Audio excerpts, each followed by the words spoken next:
দুদিন আগে চিরকুট বালাজি ঘুরতে গিয়ে ফেরার পথে হঠাৎই চোখের সামনে এলো এই ওম শান্তি ভবন। এটা এখানে আছে আমার জানা ছিল না, তাই দেখতে পেয়ে ঢুকে পড়লাম। প্রথমেই আছে একটি শিবলিঙ্গ আর নন্দী মহারাজ। তারপরে ওখানকার যিনি বাবা আছেন তিনি বললেন ওপরে আগে ঘুরে এসো। তো আমরা ওপরে উঠে এলাম। ওপরটাতে চারপাশটা একদমই ফাঁকা। আর এখানটাতে একটা বিরাট বড় নন্দী মহারাজ আছে। আর এর চারপাশটাতে 12টা জ্যোতির্লিঙ্গকে বর্ণনা করে দেওয়া আছে। श्री सोमनाथ गुजरात, श्री महाकालेश्वर एमपी, मध्य प्रदेश, श्री ओमकारेश्वर मध्य प्रदेश, श्री मल्लिकार्जुना आंध्र प्रदेश, श्री विद्यानाथ झारखंड, श्री केदारनाथ उत्तराखंड, श्री नागेश्वर गुजरात, श्री त्र्यंबकेश्वर महाराष्ट्र,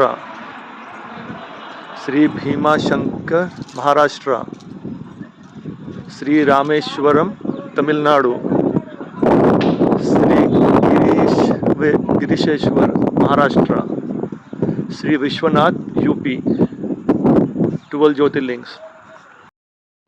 12টা জ্যোতির্লিঙ্গের নাম আমি জেকের ভয়েসেই রেখে দিলাম, কারণ আমার অনেকবার পড়ার পরেও মনে থাকে না, তাই শুনে শুনে যদি মুখস্থ থাকে তাই রেখে দিয়েছি। আর তারপরে আমরা নিচে নেমে এলাম।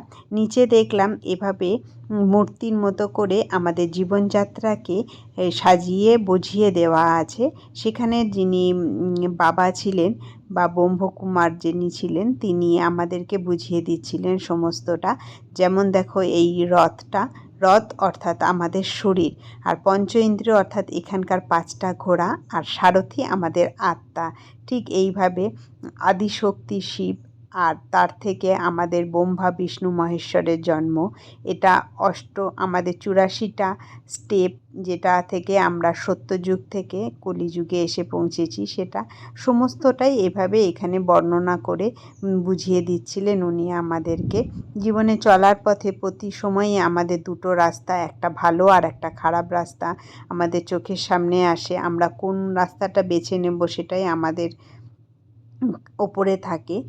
সেই রকম এটা গীতার পাঠের বর্ণনা সমস্তটাই এখানে দেওয়া আছে। এটা কলিযুগ থেকে আবার সত্যযুগে ফিরে যাওয়ার বর্ণনা। এইভাবে এখানে বর্ণনা করে উনি আমাদের দিচ্ছিলেন। অনেক বইও এখানে ছিল, যে কোনো ওম শান্তি ভবনেই তোমরা এই বইগুলো পেয়ে যাবে। তো আমাকে এই বইগুলো ওনারা দিয়েছেন। আর তোমরা যেখানে ওম শান্তি ভবন পাবে একবার অবশ্যই ভিজিট করো।